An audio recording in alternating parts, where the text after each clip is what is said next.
Abonnez-vous sur notre chaîne YouTube et Facebook. N'oubliez pas de cliquer sur la cloche de notification et vous serez informé à temps réel.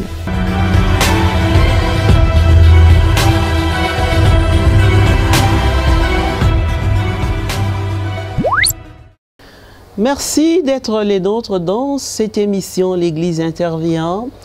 Chers téléspectateurs, chers auditeurs, nous savons que vous êtes nombreux à nous suivre de partout. C'est une émission qui vous permet aussi d'entrer en relation avec la pensée de nos pères évêques en République démocratique du Congo. La fois passée, nous avons parlé sur les messages des excellences, messeigneurs les évêques, un message publié en 2008 avec comme titre « Réveillez-vous, le destin est dans nos mains ». Aujourd'hui, nous allons aussi nous étaler sur la pensée de nos pères évêques.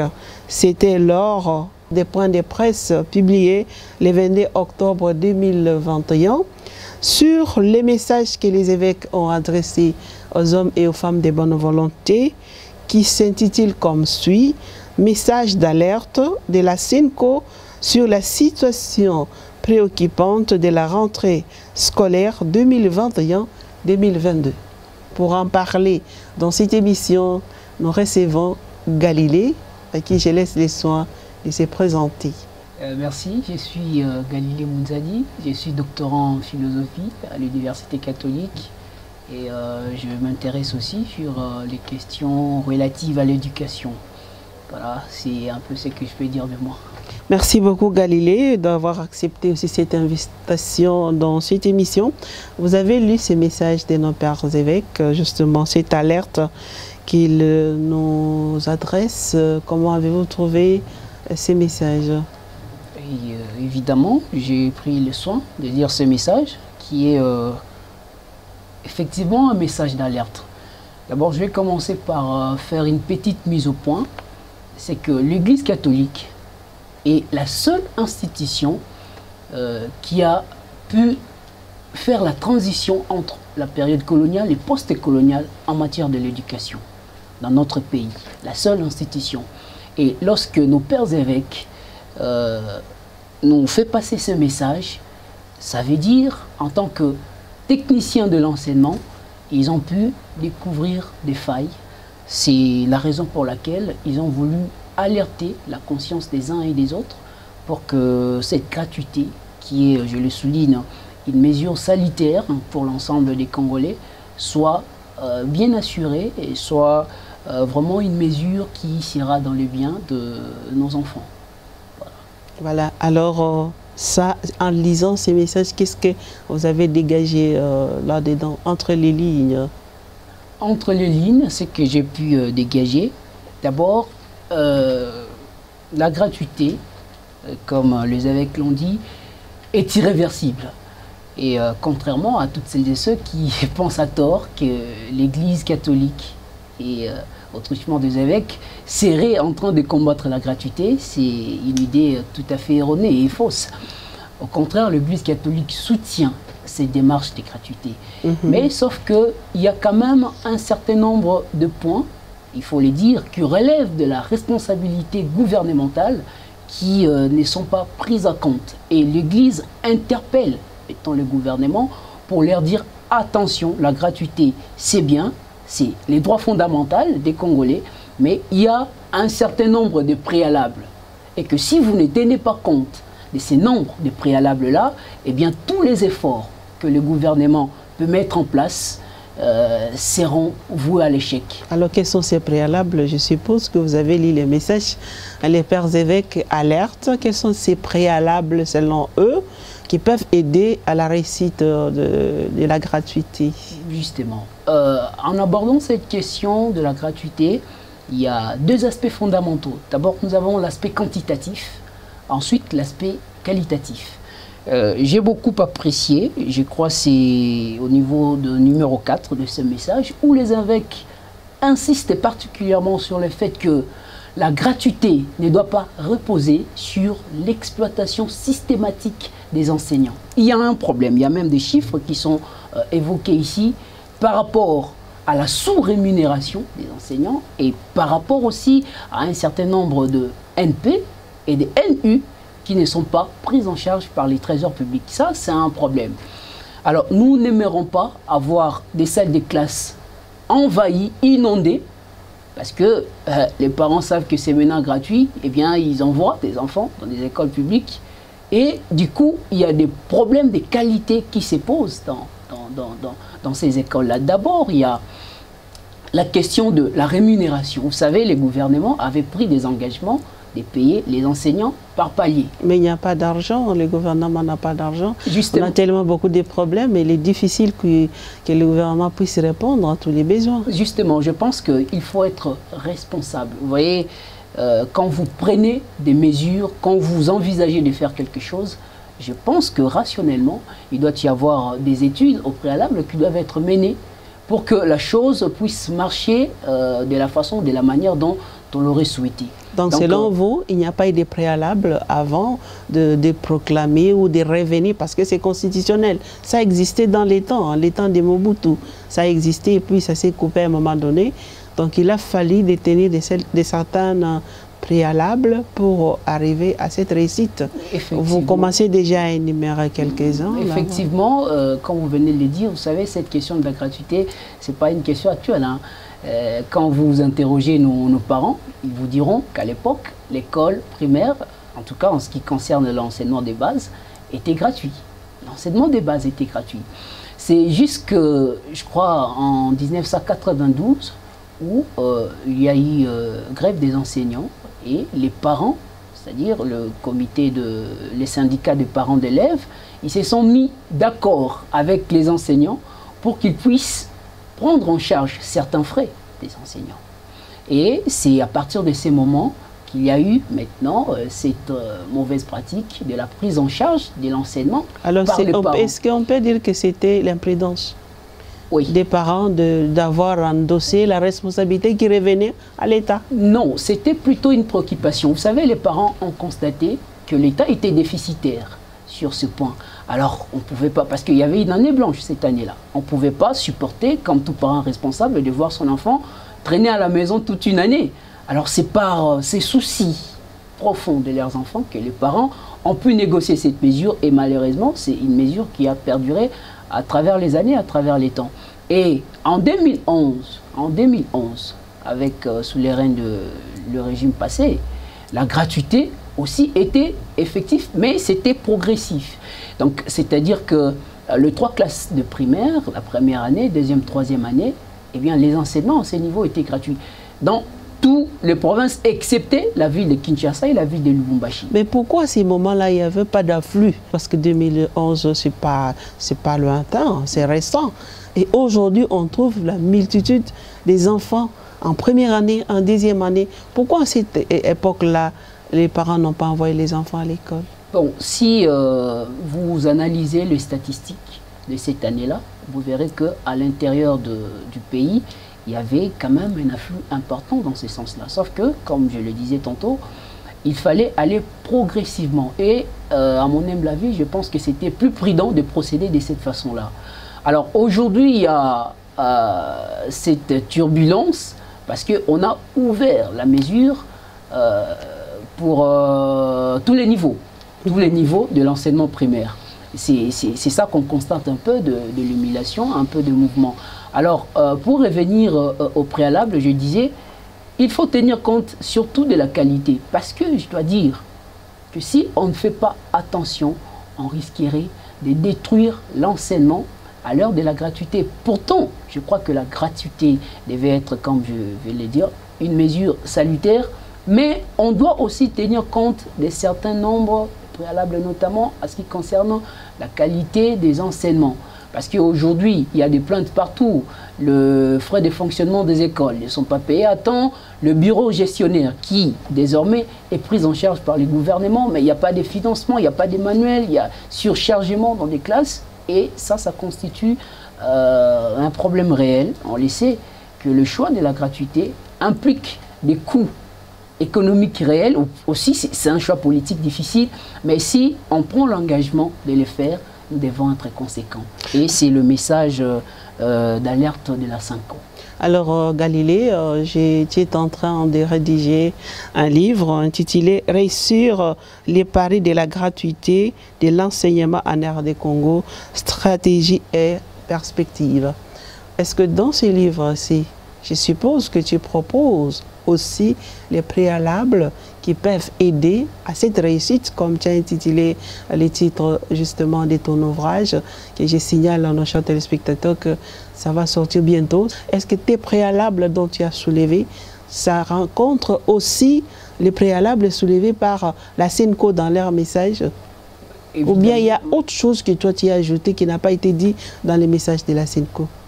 J'aimerais dire que je suis d'abord le fruit de l'éducation catholique, hein, comme la plupart des élites de notre pays. Hein. En tout cas, 80% des élites de ces pays ont été formées par l'Église catholique. Alors je fais partie aussi de ces groupes-là.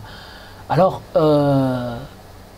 je suis très heureux de constater que mes recherches vont dans le même sens que ces messages de la Synco. Parce que je dois signaler que ce livre, j'ai commencé sa rédaction depuis les confinements.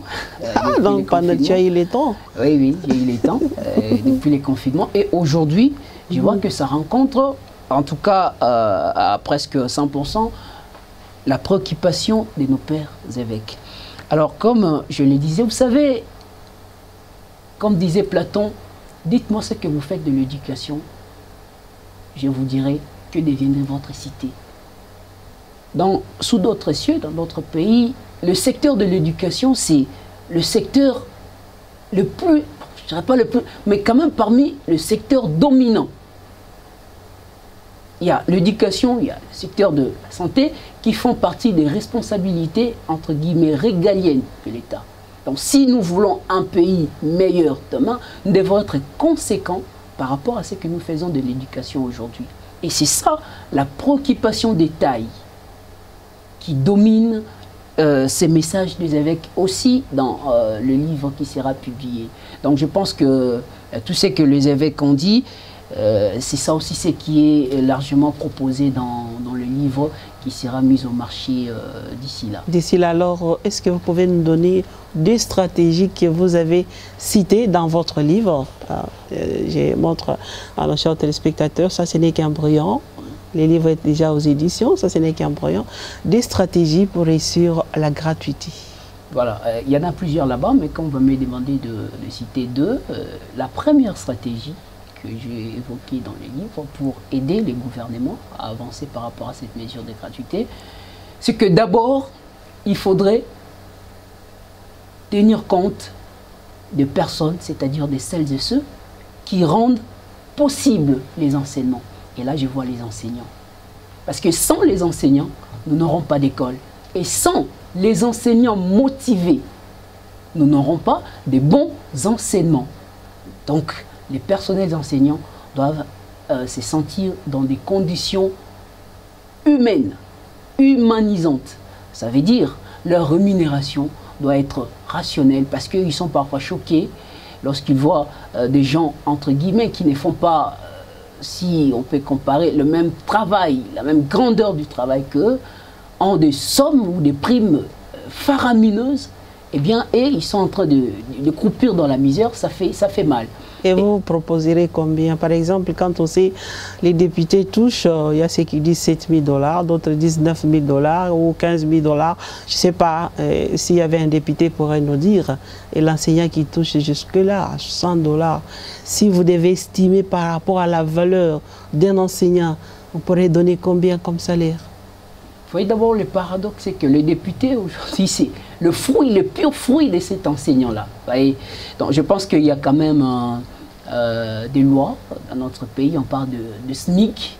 Bien, je ne dirais pas qu'aujourd'hui, un professeur ou un enseignant touche tel montant. Mais je pense que par rapport au train de vie dans notre pays, il y a quand même lieu de faire en sorte que cet enseignant-là se retrouve. Parce que, je donne un exemple, moi j'ai échangé avec beaucoup d'enseignants hein, dans les écoles.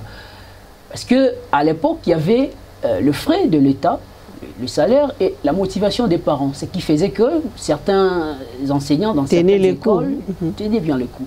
Alors l'État qui vient, il dit, écoutez, il n'y a plus prise en charge des enseignements par les parents, moi je vais suppléer ça. Eh bien on se rend compte que ce n'est plus le même train de vie, il y a chute.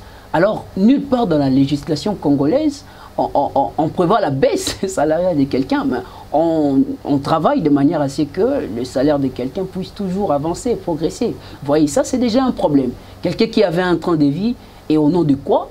Parce que c'est la gratuité, on réduit. Voilà. Et quand on proteste, on dit que non, ce sont les catholiques qui combattent la gratuité de l'enseignement, c'est quand même absurde de dépenser. Voilà. Donc, prendre soin du personnel enseignant, ça c'est la première stratégie. Et là, vous n'avez pas en tout cas répondu à la question d'estimer, parce que si les députés par exemple touchent 7 000, est-ce qu'on ne pourrait pas donner à l'enseignant par exemple, on diminue chez les députés qui peut toucher 6 000, à l'enseignant on donne 1 000 $ par exemple?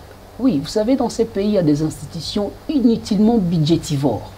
Bon, je n'entrerai pas dans ces polémiques, mais je pense qu'il y a lieu de soutirer le frais de l'État qui sont gaspillés, je dis bien gaspillés dans certaines institutions pour renforcer l'enveloppe salariale des personnels enseignants. Moi, je pense que ce n'est pas à fond un problème de moyens, mais c'est plutôt question de volonté politique, de la considération de cet énorme travail que sont en train de faire les enseignants. Donc, il semble que quand on a initié l'affaire RAM, c'est pour pallier aussi à ces problèmes de la gratuité de l'enseignement.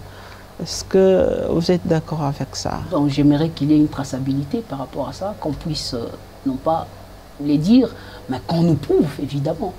Mais si on voit la situation qui prévaut, moi je ne peux pas prendre les risques de voir les choses dans ce sens-là.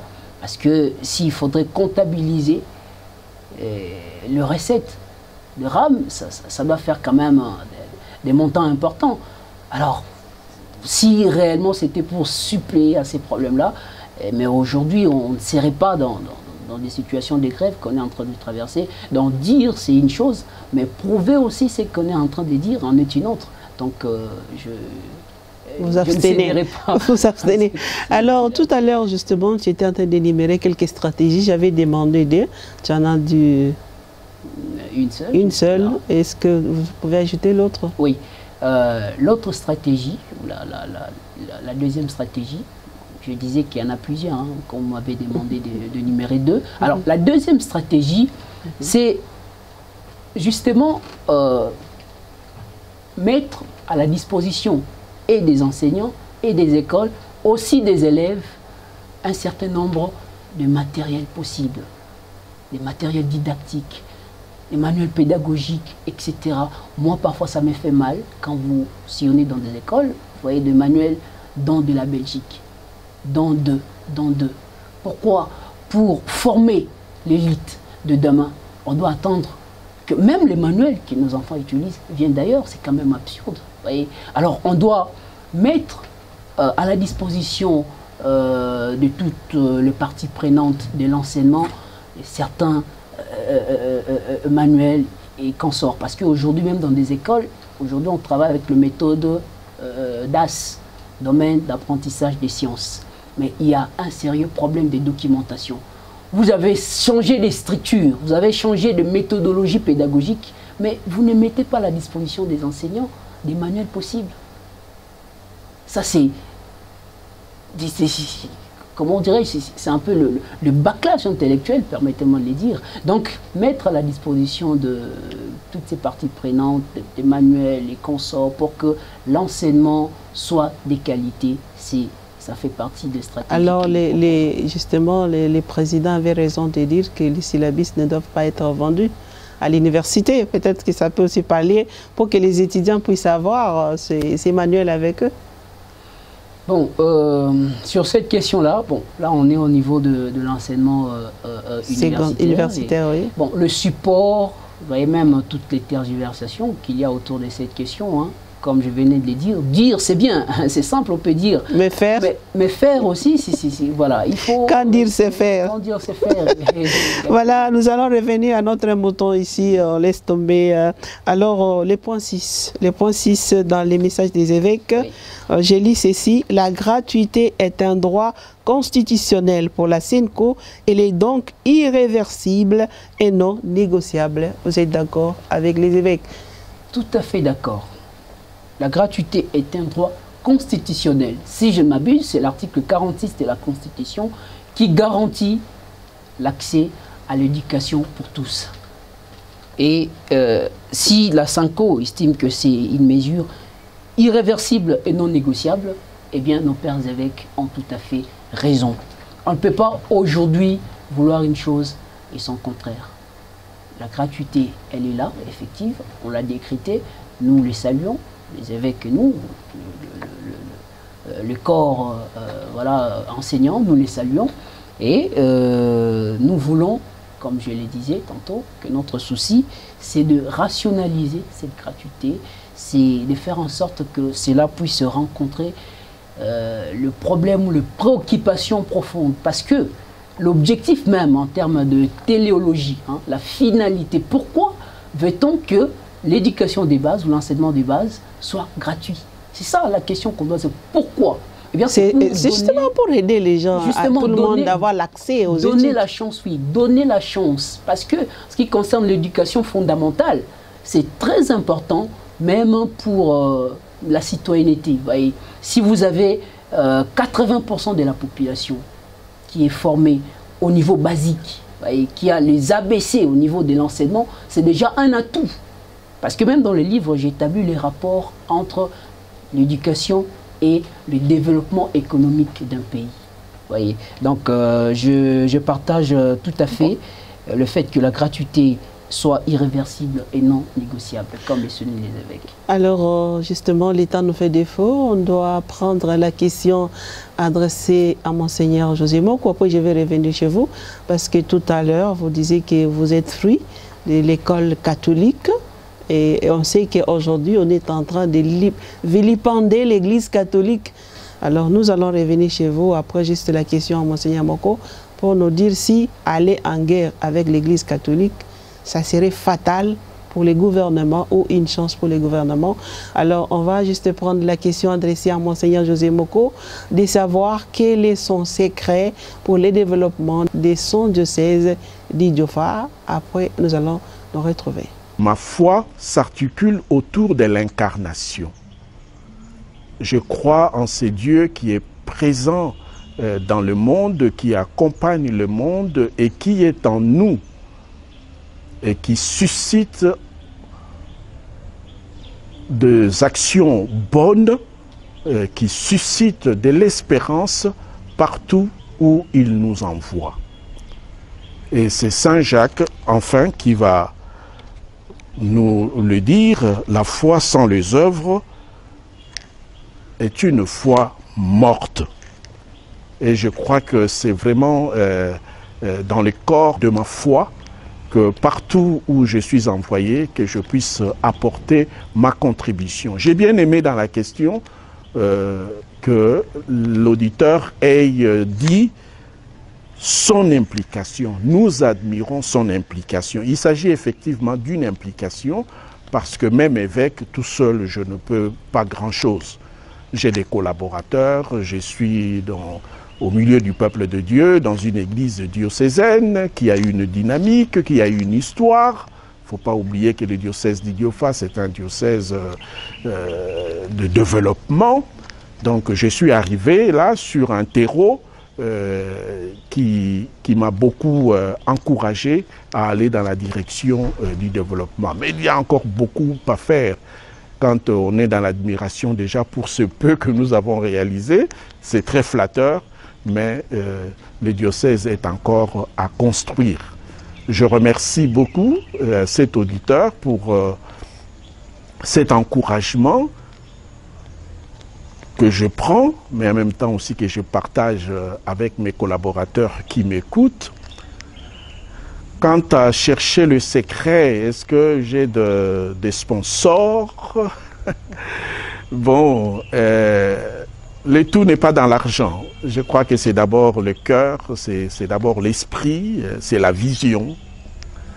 Effectivement, quelques projets sont financés et nous les avons réalisés. Nous remercions tous les bienfaiteurs, toutes ces personnes qui ont été sensibles à notre cause et qui nous ont financé nos projets de construction dans le diocèse.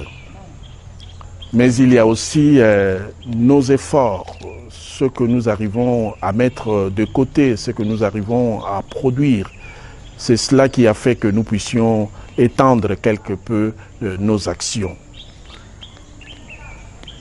Je lance un appel, surtout aux ressortissants du diocèse d'Idiofa qui sont partout dans le monde, pour qu'ils puissent continuer à encourager leurs pasteurs, à encourager mes collaborateurs.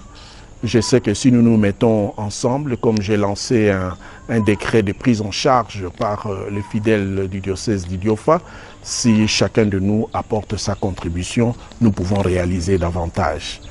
Merci pour ces encouragements et merci pour ces regards flatteurs, mais je peux témoigner moi-même que c'est une goutte d'eau vraiment dans une grande rivière qui attend le développement pour le bien-être des fils et filles d'Idiofa.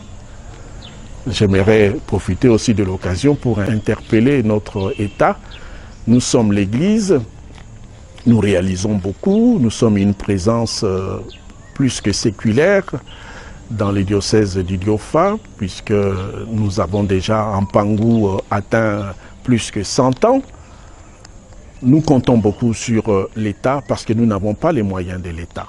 Et quand nous traversons nos territoires, parce que le diocèse d'Idiofa s'étend sur le territoire d'Idiofa, les territoires d'Ilebo, les territoires de Boulungu et les territoires de Gungu. Quand nous traversons ces territoires, nous nous rendons compte qu'il y a beaucoup à faire. Et si l'État se rapproche davantage de sa population et intègre dans son action la dynamique qui est la nôtre, je pense que nous pouvons arriver à apporter tant soit peu de solutions aux problèmes de la population congolaise habitant le diocèse d'Idiofa. Merci. Abonnez-vous sur notre chaîne YouTube et Facebook. N'oubliez pas de cliquer sur la cloche de notification et vous serez informé à temps réel.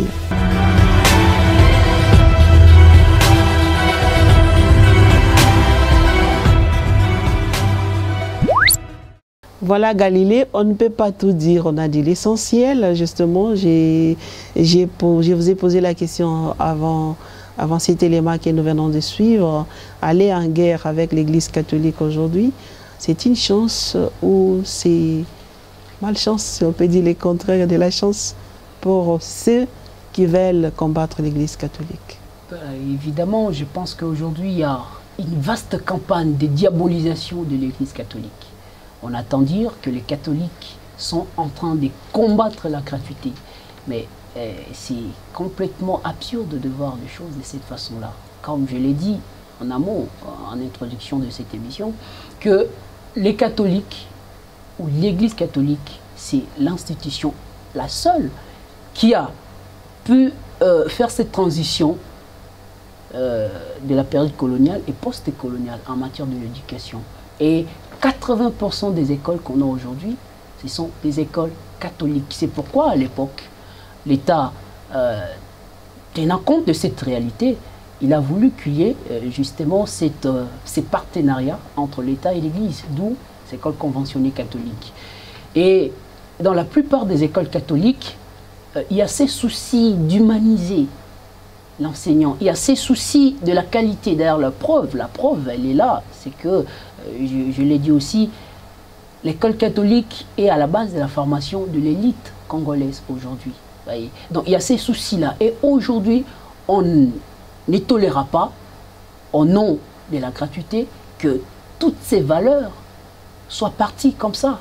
Et c'est ça le combat, justement. Mais malheureusement, quand on veut politiser la chose, vous voyez, vous avez cité des gens, voilà, on veut politiser la chose. Non, mais nos pères évêques voient beaucoup plus comment nous pouvons envisager de manière à ce que cette gratuité ne vienne pas justement détruire la qualité ou détruire toutes les valeurs. Voilà. Parce qu'aujourd'hui, les catholiques sont capables de dire, bon voilà, on met terme à la convention entre l'État et l'Église, nous retirons nos écoles.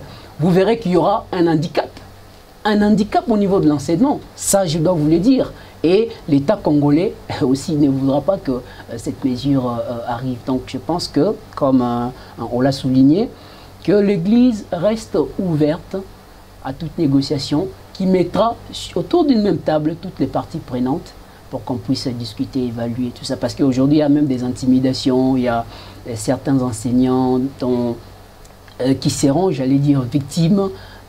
Voilà. Tout ça, ça va vraiment à l'encontre des valeurs et nous n'aimerions pas que tout cela arrive. Voilà. Merci beaucoup Galilée. Je rappelle, chers téléspectateurs, chers auditeurs, que nous parlions du message des évêques qui nous ont adressé lors des points de presse du 22 octobre sur l'urgence, l'alerte pour la situation qui prévaut dans notre pays au sujet de la gratuité de l'enseignement, comment sauver l'année, comment mettre en place les préalables pour la réussite de cette gratuité. Et dans cette émission, nous avons parlé, nous avons reçu notre invité Galilée, qui est doctorant en philosophie politique à l'Université catholique du Congo, qui a lu ces messages, qui nous a aidé à comprendre la quintessence ou les contenus même de ces messages. Nous rappelons aussi, nous vous informons qu'il a écrit un livre qui va bientôt sortir sur les stratégies et perspectives qu'il donne, qu'on trouve aussi dans les messages de nos pères évêques pour la réussite de la gratuité. Malheureusement, le temps nous fait des fois, on ne peut pas tout dire. Nous espérons que prochainement, nous allons te recevoir dans cette émission avec un autre thème, peut-être politique. Pourquoi pas? Parce que la doctrine sociale de l'Église ne laisse échapper aucun domaine où nos pères évêques peuvent intervenir. D'abord comme citoyens congolais, et puis comme pasteurs, ils ont droit de toucher à tout. Il n'y a pas quelque chose qui est réservé seulement aux politiciens, mais comme pasteurs, la doctrine sociale de l'Église donne les pouvoirs à nos pères évêques de parler de tout et de rien, pour sauver l'âme, pour sauver les hommes qui se perdent parfois dans les futilités. Merci beaucoup, chers téléspectateurs. Au plaisir de nous retrouver la semaine prochaine avec un autre numéro dans l'Église intervient. Au revoir. Abonnez-vous sur notre chaîne YouTube et Facebook. N'oubliez pas de cliquer sur la cloche de notification et vous serez informé à temps réel.